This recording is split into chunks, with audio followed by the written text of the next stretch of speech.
దేవునికి మహిమ కలుగును గాక. హల్లెలూయా, హల్లెలూయా. ప్రభు నామానికి మహిమ కలుగును గాక. కొరకు ప్రార్థిస్తున్న ప్రతి ఒక్కరికి కూడా ప్రభు నామములో వందనాలు తెలియచేస్తూ ఉన్నా. వాక్యములోకి వెళ్దాం. ఆదికాండం 19వ అధ్యాయం 26వ వచనం. ఆదికాండం 19వ అధ్యాయం. అయితే లోతు భార్య అతని వెనుక నుండి తిరిగి చూచి ఉప్పు స్తంభమాయను. దేవునామానికి మహిమ కలుగును గాక. లోతు కుటుంబాన్ని ఆ సొదొమ గొమొర అనబడిన పట్టణాలలో నుండి ప్రభు అన్నాడు, ఈ పట్టణాలను నేను అగ్ని గంధకముల చేత నాశనం చేయబోతున్నాను. ఈ దేశంలో, ఈ ప్రాంతంలో పాపం అధికమైపోయింది కాబట్టి ప్రభువు యొక్క కోపాన్ని రగులుకొని ఆ పట్టణాన్ని నాశనం చేయబోతూ ఉన్నటువంటి తరుణంలో నీతిమంతుడైన అబ్రహాము వలన దేవుడు ఆలకించి లోతు కుటుంబాన్ని బయటకు తీసుకుని వస్తూ ఉన్నటువంటి క్రమాన్ని మనం చూడగలం.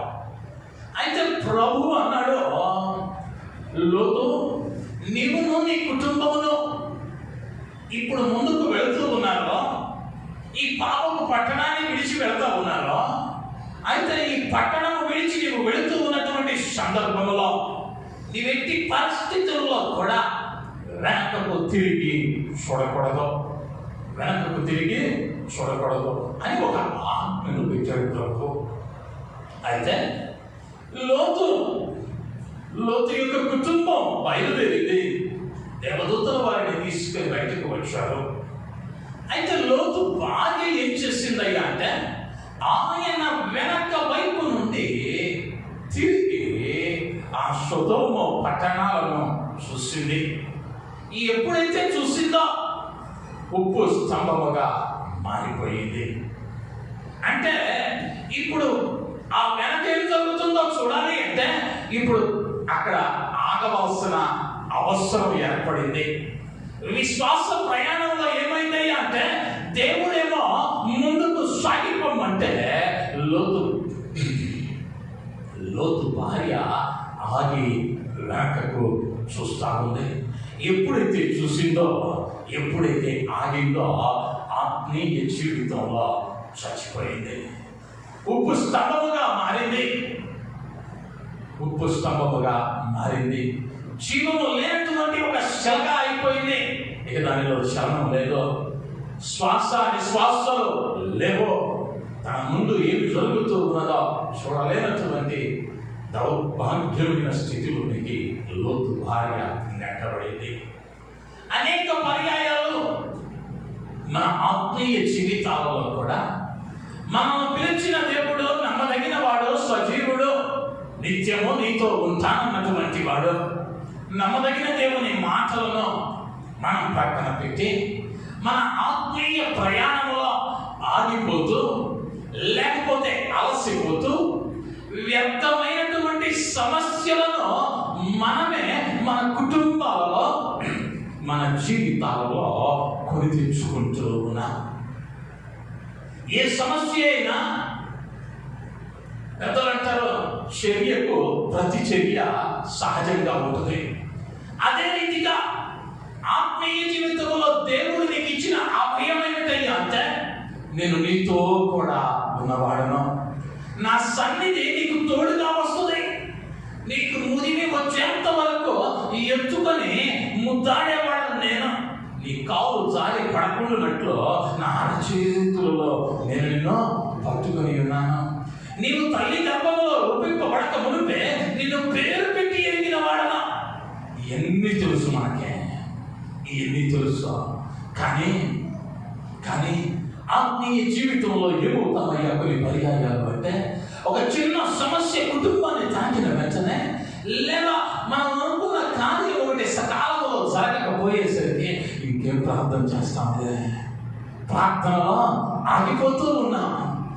ఒక కార్యం జరగలేదు అంటే మందిరంలో అడుగుతూ ఉన్నాం, లేక మందిరానికి వెళ్ళటం మానివేస్తా ఉన్నాం, వాక్యం చదువుతూ మానివేస్తా ఉన్నాం, ఆత్మీయ జీవితంలో ఆగిపోతూ ఉన్నాం. కానీ దేవునికి ఎవరు కావాలి అంటే, ఏ పరిస్థితి మధ్యలోనైనా, ఎటువంటి వాతావరణం మధ్యలోనైనా, ఎటువంటి దుఃఖకరమైన సమయంలోనైనా ఆయనతో కలిసి సాగేవారు నా దేవునికి కావాల్సిన వారిగా ఉంటూ ఉన్నారు. నమ్మిన వారు హల్లెలూయా, హల్లెలూయా. ఆయనకి ఎవరు కావాలి అంటే ఆగిపోయేవారు ఆయనకు అక్కర్లేదు, ఆయనతో కలిసి సాగిపోయేవారు కావాలి. బైబిల్ గ్రంథంలో అనేక మంది భక్తులను మనం గమనిస్తాం. విశ్వాస ప్రయాణంలో, విశ్వాస జీవితంలో, ఆత్మీయ ప్రయాణంలో వారు ఎన్నో అద్భుతాలను చూసిన వారు, ఎన్నో కార్యాలను దేవుడి నుంచి అనుభవించిన వారు. అంతేకాదు దేవుడి నుంచి అనేకమైనటువంటి వరములను పొందుకున్న వారు. అయితే కొన్ని కారణాలను బట్టి, కొన్ని స్థలాలలో ఆగటాన్ని బట్టి, కొన్ని విషయాలలో వాటిలో చిక్కుబడటాన్ని బట్టి తమకివ్వబడిన ధన్యతలను పోగొట్టుకునేటువంటి భక్తులను బైబిల్ గ్రంథంలో మనం చూడగలిగిన వారమై ఉంటున్నాం. అదే సమయంలో దేవుడిచ్చిన తలంతో, దేవుడిచ్చిన ఆశీర్వాదం, దేవుడిచ్చినటువంటి ఆ మహిమకరమైన స్థితిలో ఎన్నో శ్రమలు కలిగిన, ఎన్నో ఇబ్బందులు కలిగిన, కష్టం కలిగిన, నష్టం కలిగిన, వ్యాధి వచ్చిన, బాధ వచ్చిన వాటిలో కూడా యేసుతో నమ్మకంగా సాగి యేసు చేత మెప్పు పొందినటువంటి భక్తులను బైబిల్ గ్రంథంలో మనం గమనించగలిగిన వారమై ఉంటున్నాం. ఈ ఉదయ కాలం నీవు ఆగిపోయిన క్రైస్తవునిగా ఉన్నావా, లేదా ఆయనతో సాగిపోతూ ఉన్న విశ్వాసిగా ఉన్నావా? మనల్ని మనం పరిశీలించుకునేలాగా కొంతమంది భక్తులను మీ ముందుకు తీసుకుని రావాలని నేను ఆశపడుతూ ఉన్నా. మొదటిగా మనం గమనించాం, లోతు భార్య లోకాన్ని చూస్తుంది. నా వెనక ఏం జరుగుతూ ఉందో, లేదా నా చుట్టూ ఏం జరుగుతూ ఉందో, లోక కార్యాల మీద ధ్యాస పెట్టింది.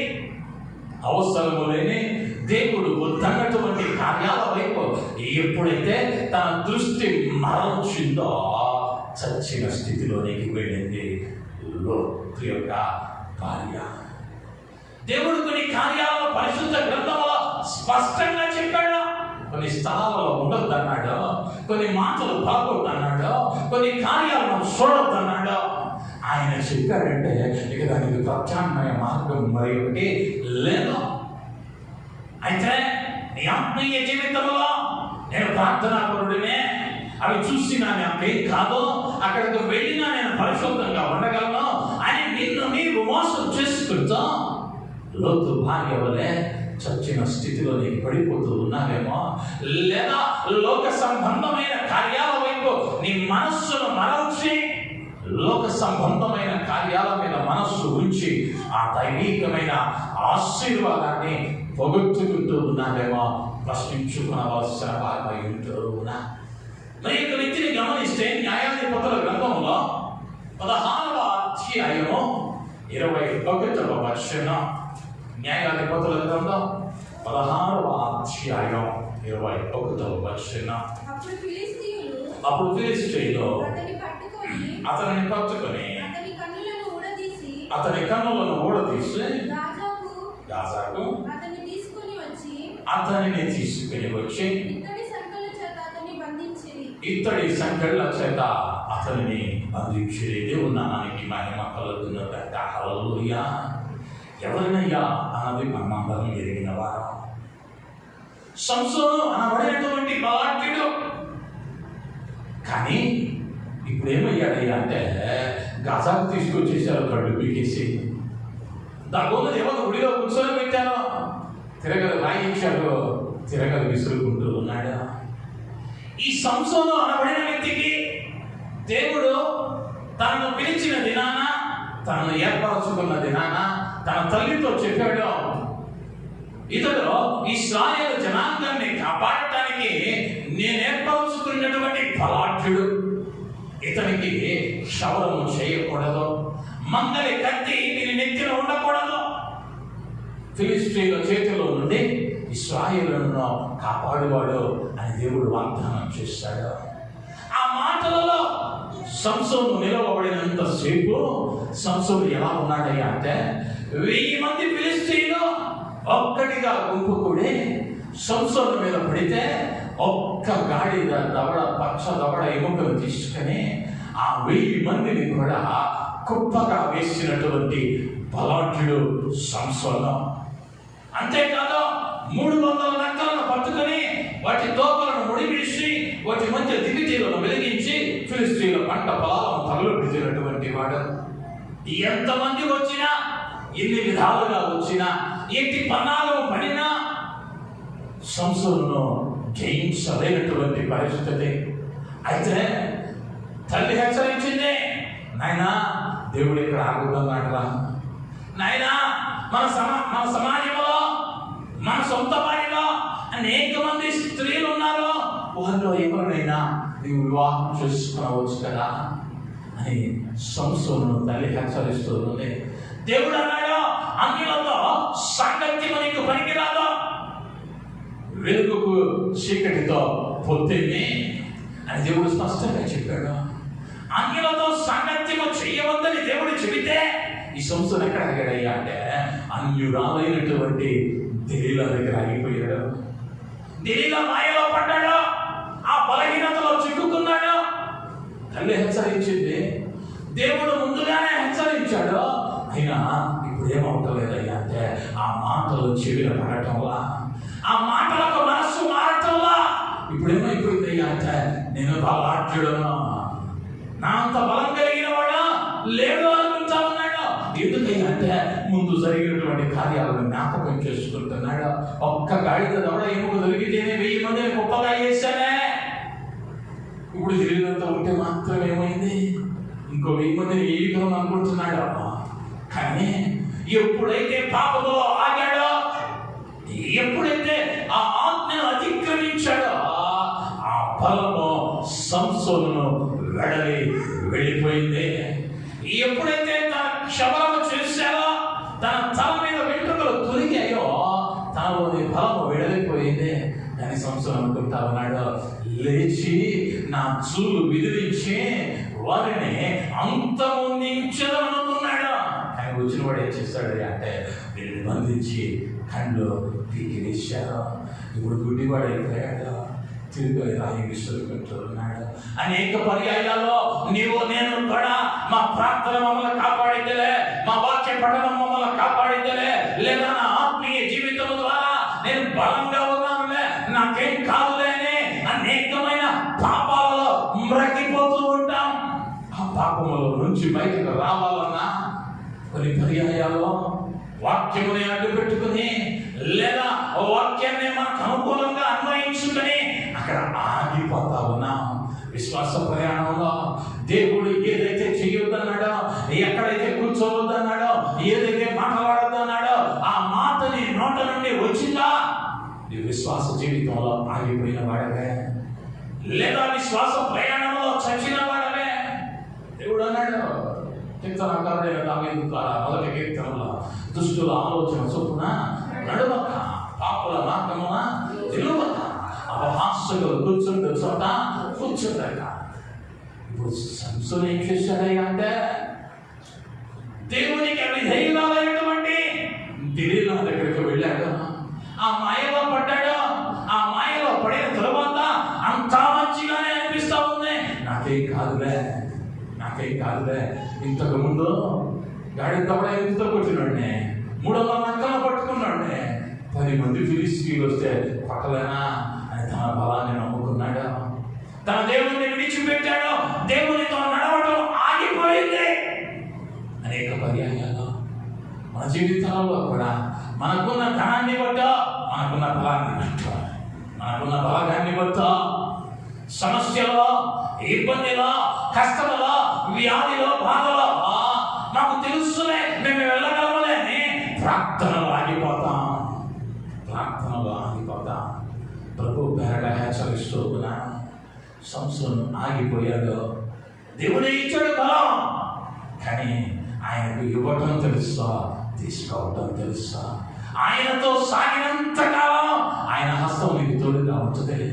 ఆగావా, నీ జీవితాన్ని కాపాడగలిగిన వాడు, నీ పరిస్థితులను చక్కదిద్దగలిగిన వాడు భూమి మీద ఏ నరుడునో లేడు అన్న విషయాన్ని జ్ఞాపకం చేసుకోవాలి. మరి ఇంకా కుటుంబాన్ని గమనిస్తే అపోస్తుల కార్యముల గ్రంథం 5వ అధ్యాయం 5వ వచనములోనికి వెళితే అక్కడ అననీయ ఈ మాటలు వినుచునే పడి ప్రాణము విడువగా వినిన వారికందరికీ మిగుల భయం కలిగెను. వినిన వారికందరికీ మిగుల భయం కలిగెను. అననీయ అనబడిన వ్యక్తి ఆ మాటలు వినుచుండగానే పడి చనిపోయాడు. జరిగింది ఏంటైనా అంటే అననీయ సప్ఫీరా అనబడిన కుటుంబం ఉంది ఆదిమ అపోస్తుల కాలంలో. ఆ ఆదిమ అపోస్తుల కాలంలో దైవజనులు చెప్పారు, అపోస్తులు చెప్పారు, అయ్యా పరిచర్య నిమిత్తమై కానుకలు కావాలి, మీకు కలిగిన దానిలో నుండి తీసుకుని రమ్మన్నారు. ఈ అననీయ సప్ఫీరాలో దేవుడిని ఎరగని వారు కాదు. విశ్వాసంలోనూ ఆచారంలోనూ అలవాటులోనూ చాలా బలిష్టమైన కుటుంబమే. విశ్వాసంలో అత్యున్నత స్థాయిలో ఉన్నవారే. ఎందుకయ్యా మాటలు అంటూ ఉన్నాను అంటే వీళ్ళేం చేస్తారయ్యా అంటే తమ పొలమును అమ్మి ఆ ధనమును దేవునికి ఇవ్వాలనుకున్నారు. పొలము తమ ఆస్తిని అంతయు అమ్మి అంతటి సాహసం చేయాలి అంటే విశ్వాసంలో ఎంతో ఉన్నతమైన స్థానంలో ఉండాలి. కొన్ని పర్యాయాలు ఒక 1000 రూపాయలు దేవుని పనికి ఇవ్వాలంటేనే రేపు పరిస్థితి ఏంటి, ఇప్పుడు 1000 ఇస్తే అని ఆలోచిస్తాం. కానీ అననీయ సప్ఫీరాలో తమకు కలిగిన ఆస్తిని అంతటిని అమ్మి దేవునికి ఇవ్వాలని నిర్ణయించుకున్నారు. అంటే విశ్వాసములో దృఢమైన వారే. అయితే అంత దృఢముగా నిర్ణయం తీసుకున్నటువంటి వారు ఏమైపోయారయ్యా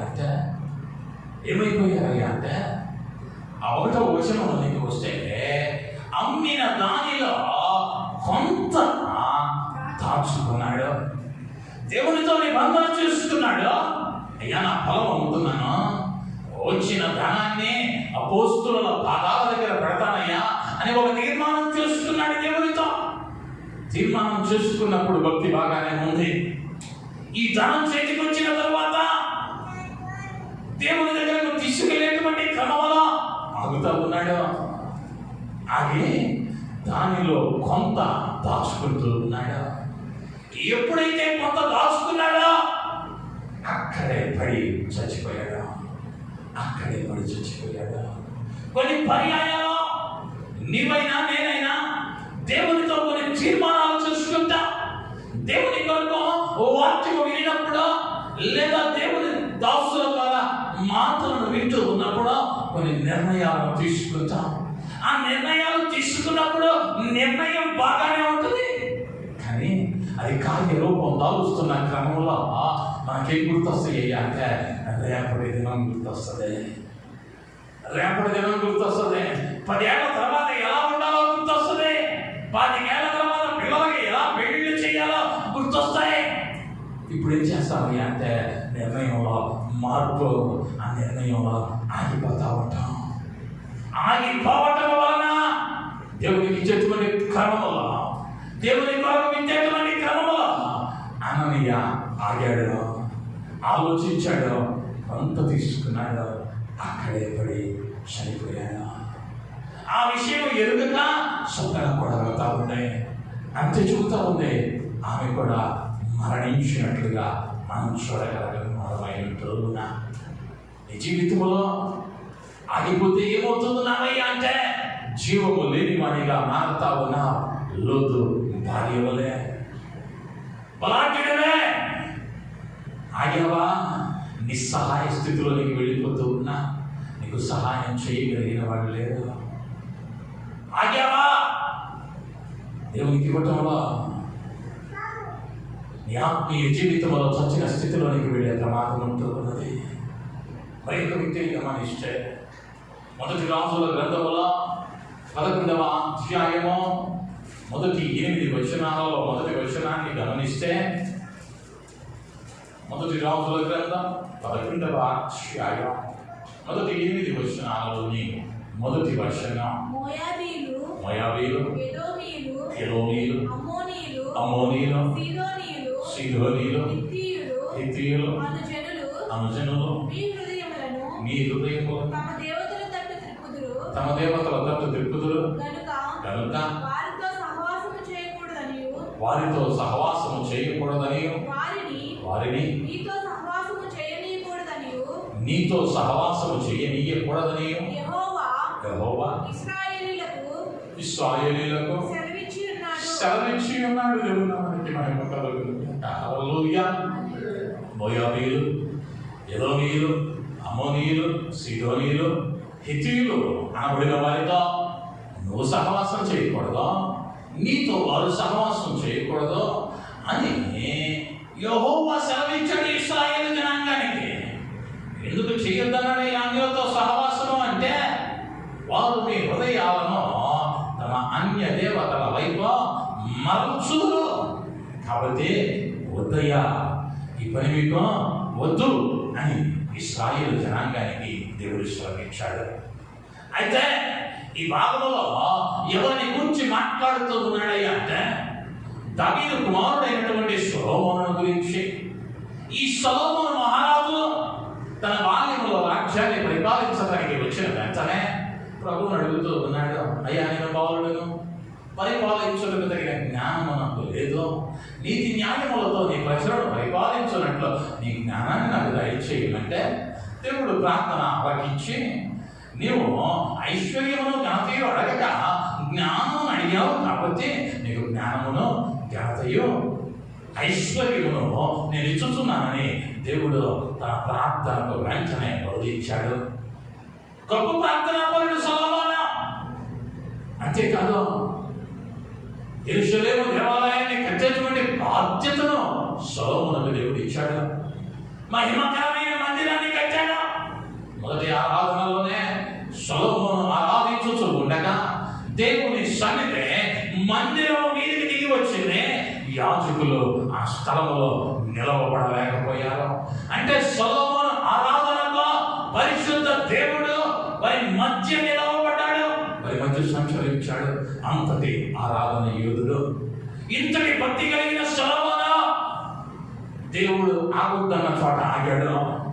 దేవుడు చెప్పాడు, మోయాబీలు, ఎదోమీలు, అమ్మోనీయులు, సీదోనీయులు, హిత్తీయులు అని వీరితో నువ్వు సంగతి చెయ్యొద్దు అన్నాడు. అని సొలొమోను ఏం చూశాడు అంటే, తన కనులకు అందంగా కనిపించాడని ఈ మోయాబీయులలో, ఈ సీదోనీయులలో, అమ్మోనీయులలో, హిత్తీయులలో, ఎదోమీయులలో కనిపించిన స్త్రీలందరినీ వివాహం ఆడుతూ వచ్చాడు.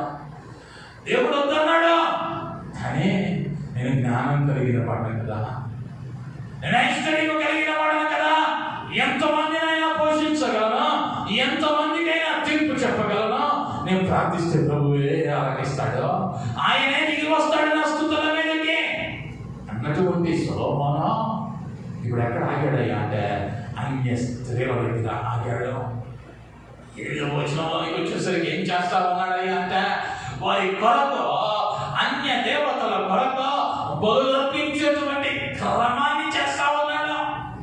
ఆ యెరూషలేము దేవాలయమును ఎదుట ఉన్నటువంటి ఆ కొండపై అన్య దేవతల స్తంభములను నిలువపెట్టి అక్కడ బలులను అర్పిస్తూ ఉన్నాడు.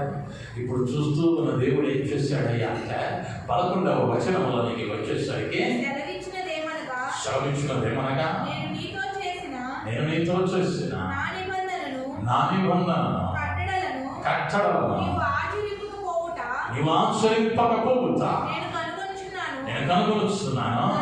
కనుక ఈ రాజ్యము నీకుండకుండా నిశ్చయముగా తీసివేసి నీ దాసునికి ఇచ్చేదను. దేవుని నామానికి మహిమ కలుగును గాక. హల్లెలూయా, హల్లెలూయా, హల్లెలూయా, హల్లెలూయా.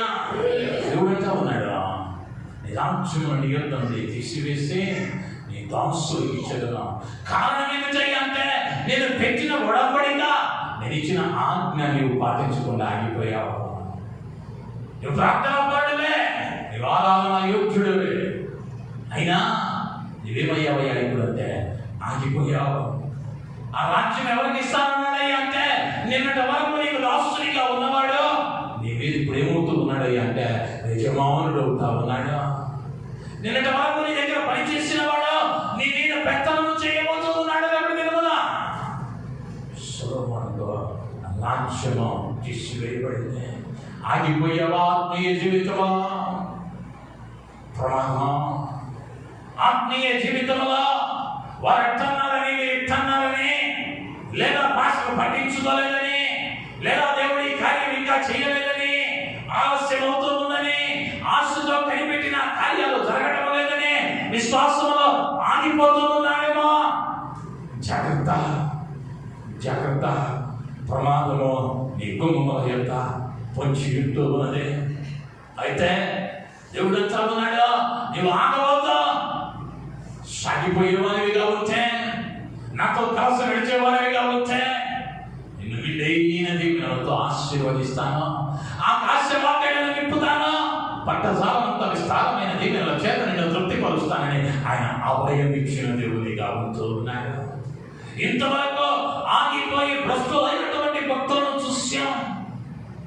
అయితే సమస్యలు వచ్చాయి, కష్టాలు వచ్చాయి, ఇబ్బందులు వచ్చాయి, కన్నీటి పర్యంతమయ్యారో, దిక్కు తోచని స్థితిలో నడిచారు.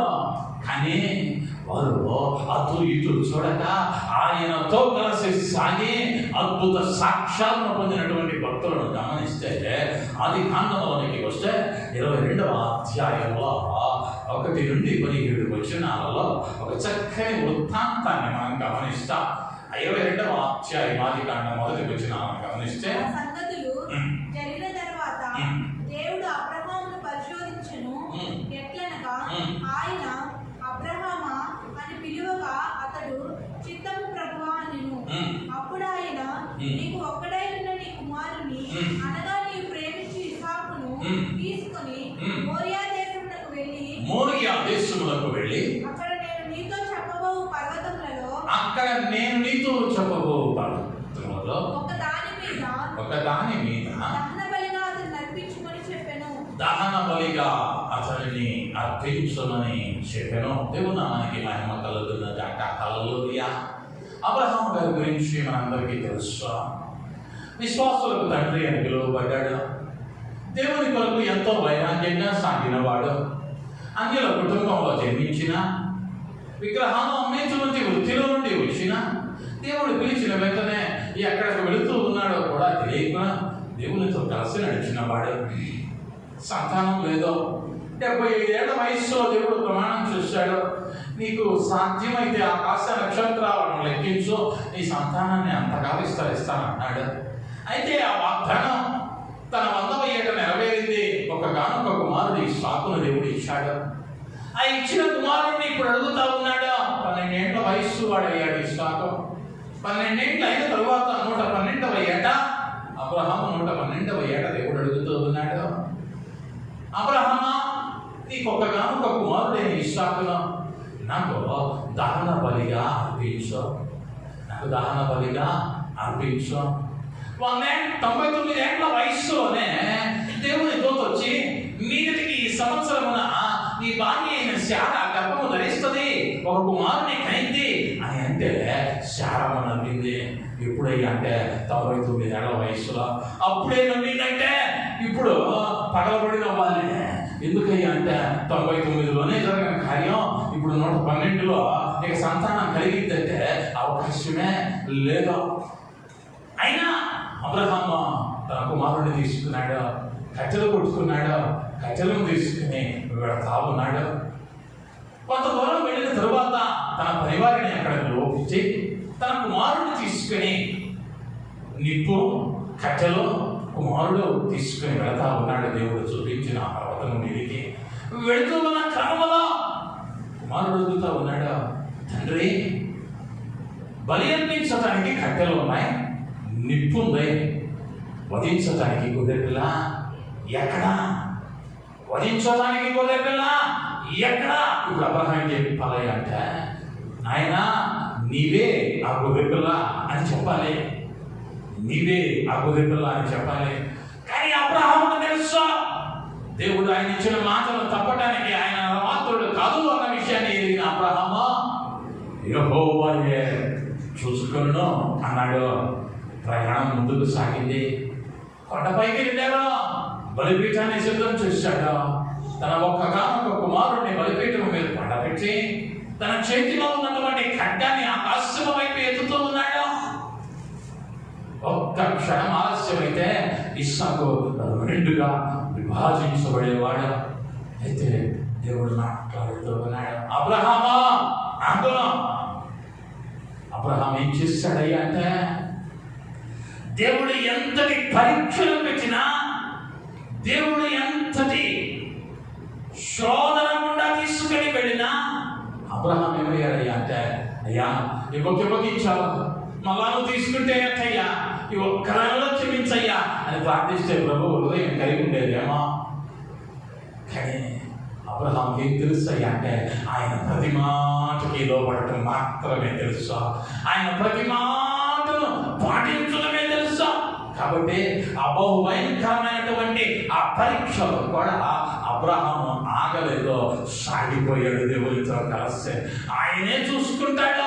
ఒకవేళ ఈ బిడ్డను 112వ ఏట బలి తీసుకున్నా కూడా ఆయన నాకు తిరిగి సంతానాన్ని ఇవ్వగలిగిన సమర్థుడు అని అబ్రహాము నమ్మాడు. కాబట్టి తన చేతిలో ఉన్న కత్తిని ఎత్తగలిగాడు. హల్లెలూయా, హల్లెలూయా. నీ పరిశోధనలో లేక దేవుడిని పరీక్షిస్తున్న సమయాన పరిస్థితులను చూస్తా ఉన్నావా? ప్రభువును చూస్తా ఉన్నావా? ఆగిపోతున్నావా? ఆయనతో కలిసి సాగిపోతా ఉన్నావా? నువ్వు ప్రశ్నించుకోవాల్సిన అవసరం ఎంతైనా ఉంది. యోబు గ్రంథంలో 2వ అధ్యాయంలోనికి వస్తే 9, 10 వచనాలను గమనిస్తూ ఉంటే, యోబు గ్రంథంలో 2వ అధ్యాయము 9, 10 వచనాలు, అతని భార్య వచ్చి నీవు ఇంకా యథార్థతను వదలకుండువా, దేవుని దూషించి మరణము కమ్మనెను, అందుకతడు మూర్ఖురాలు మాట్లాడినట్లు నువ్వు మాట్లాడుచున్నావు. మనము దేవుని వలన మేలు అనుభవించుదుమా, కీడును అనుభవింపక తగదా అని దేవుని నామానికి మహిమ కలుగును గాక. హల్లెలూయా. యోబు దగ్గరకు తన భార్య వచ్చి అంటా ఉన్నదే, అయ్యా దేవుని దూషించి సైపా. ఎందుకయ్యా అంటే, నువ్వు పడుతున్న బాధ నేను చూడలేకపోతూ ఉన్నాను. నిన్నేమో వేల మంది పని వారిని కలిగి ఉన్నవాడము, నిన్నేమో విస్తారమైనటువంటి ఆస్తిపాస్తులను కలిగిన వాడము, నిన్నటి దినాన నీ అంతటి ఐశ్వర్యవంతుడు ఊజు దేశంలో ఎవడునో లేడు. నేను నీ పరిస్థితి ఏమైందయ్యా అంటే, దారి ప్రక్కన చుల్ల బెంకులతో గాయమును రేపుకుంటూ నిస్సహాయ స్థితిలో గుక్కెడు నీళ్ళు ఇవ్వటానికి కూడా సహాయం చేసేవారు ఎవరు లేక బహు భయంకరమైన వేదనను అనుభవిస్తూ ఉన్నావు. ఇప్పుడైనా దేవుని దూషించావనుకో, ఆయన నీ ప్రాణాన్ని తీసేసుకుంటాడు. ఈ బాధను అనుభవించేటువంటి అవకాశం అంతలేదు. సుఖంగా చచ్చిపోవచ్చు అయ్యా. నీ భార్య వచ్చి సలహా ఇస్తా ఉంది. అంటా ఉన్నాడు యోబా, మూర్ఖురాలు మాట్లాడినట్లుగా మాట్లాడుతున్నా. ఆ శ్రమలో కూడా, ఆ బహుభయంకరమైన వేదనలో కూడా యోబు ఏం చేస్తా ఉన్నాడయ్యా అంటే, తన విశ్వాస ప్రయాణంలో దేవునితో కలిసి నడిచేటువంటి మార్గంలో ఆయనతో కలిసి సాగి పెడతా ఉన్నాడు. ఆయన అంటాడు, నేను ఇప్పుడు అగ్ని కొలిమిలో ఉన్నాను, నేను ఇప్పుడు బంగారం మట్టిని. నన్ను ఏం చేస్తా ఉన్నాడయ్యా అంటే, ఆయన కాల్చుచూ ఉన్నాడు. ఈ కాలిన తర్వాత నేనేమవుపోతా ఉన్నానయ్యా అంటే, బంగారముగా సువర్ణముగా మార్చబడబోతూ ఉన్నాను. నా కొరకు గొప్ప కార్యాలు ఆయన దాచి ఉన్నాడు. వాటి కొరకు నన్ను పొటమి వేస్తా ఉన్నాడు, నన్ను పరిశోధిస్తా ఉన్నాడు అంటా ఉన్నాడు. అయ్యా యోబు అంతగా దేవునితో సాగిపోవటాన్ని బట్టి ఆ శ్రమల మధ్యలో ఆస్తులన్నీ పోయినా ఆయనకు నమ్మకంగా ఉంటా. ఆయన ఇచ్చాడు, ఆయన తీసుకున్నాడు, ఆయనకు మహిమ అన్నాడు. నీవు నేనైతే రావాల్సిన ప్రమోషన్ రాకపోయినా, లేదా రావాల్సిన ఇంక్రిమెంట్ రాకపోయినా, లేదా సమయానికి ఉద్యోగం దొరకకపోయినా, లేదా ఉన్న ఉద్యోగం ఊడిపోయినా ఆయనతో సాగిపోగలుగుతూ ఉన్నామా? ఆయనను మహిమపరచగలుగుతూ ఉన్నామా? ఆయన నమ్మకంగా ఉండగలుగుతూ ఉన్నామా? పరిశీలించుకోవాలి. యోబు ఆ విధంగా అంతటి కన్నీటి మధ్యలో కూడా సాగిపోయాడు. కాబట్టి 42వ అధ్యాయంలోనికి వచ్చేసరికి రెండింతల దీవెన, రెండింతల ఆశీర్వాదం, రెండింతల మేలులను దేవుడు ఈ యొక్క యోబుకు అనుగ్రహించాడు. దానియేలు గ్రంథంలో 6వ అధ్యాయంలో 10వ వచనానికి వస్తే మరి ఒక వ్యక్తిని గమనిస్తాం. దానియేలు గ్రంథం 6వ అధ్యాయం 10వ వచనం. దానియేలు గ్రంథం 6:10. ఇటు శాసనము సంతకము చేయబడినని దానియేలు తెలుసుకొనినను అతడు తన ఇంటికి వెళ్ళి యథాప్రకారముగా అనుదినము ముమ్మారు మోకాళ్ళుని తన ఇంటి పైగది కిటికీలు యెరూషలేము తట్టునకు తెరవబడి ఉండగా తన దేవునికి ప్రార్థన చేయుచు